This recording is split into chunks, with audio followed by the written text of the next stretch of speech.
پہلے وقتوں میں ہمارے بزرگ کنویں کا میلا کچیلا پانی پیتے تھے، 100 سال تک جیتے تھے۔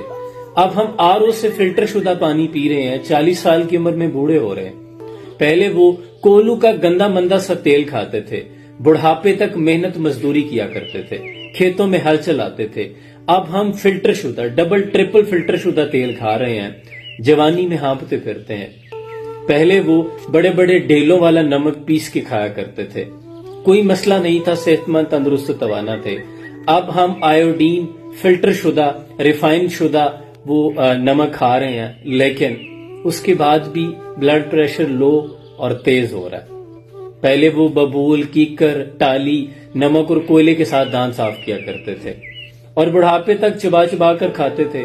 اب ہم کولگیٹ اور سینسوڈائن والے بھی، سینسٹیوٹی کے برانڈز والے بھی، ہم تمام لوگ آئے روز ڈینٹسٹ کے چکر لگاتے ہیں۔ پہلے وہ مائیں جو 5-5، 6-6 بچوں کو گھر میں پیدائش جن کی ہوتی تھی، اس کے بعد بھی 80-80، 70 سال کی عمر میں کھیتوں میں جا کے کام کیا کرتی تھی، اور اب پہلے ہفتے بچے کی پیدائش کا جب پتہ چلتا ہے، پہلے ہفتے سے لے کے آخری ہفتے تک ڈاکٹرز پراپر چیک اپ کرتے ہیں، لیکن بچے آپریشن سے ہو رہے ہیں۔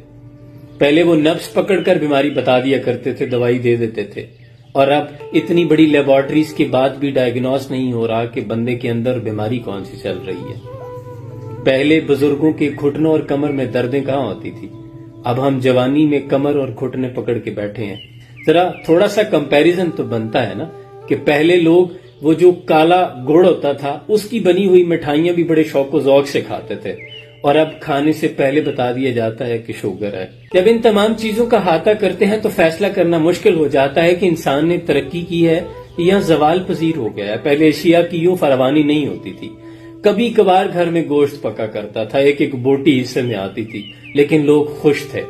ایک ایک جوڑا ہوا کرتا تھا نیا، جو کسی شادی بیاہ پہ پہنا جاتا تھا، لیکن پھر بھی ایک دوسرے کے لیے وہ اثار کا جذبہ ہوتا تھا کہ تم پہن لو، میں کوئی دوسرا پہن لیتا ہوں۔ مجھے یاد پڑتا ہے ہمارے گاؤں میں جب کسی کی بہن بیٹی کی شادی ہوتی تھی تو لوگ اپنا دودھ ان کے گھر دے آتے تھے کہ آج ان کے گھر مہمان آنے والے ہیں۔ جب کسی کے گھر کوئی مہمان آتا تھا تو ارد گرد والے یہ شکایت کرتے تھے، اپنے مہمانوں کو آپ ہمارے گھر بھی لے کے آئیں۔ لوگوں کے بڑے دل ہوا کرتے تھے، ایک دوسرے کے دکھ درد سانجھے ہوا کرتے تھے، لیکن اب انسان نے ترقی نہیں، زوال پذیر ہو گیا ہے۔ دکھا دے اے تصور منظر وہ صبح و شام، تو دوڑ پیچھے کی طرف اے گردش ایام، تو تیری سوچ تیرے شہر کی تنگ گلیوں جیسی، میرا دل کشادہ ہے گاؤں کے آنگن کی طرح۔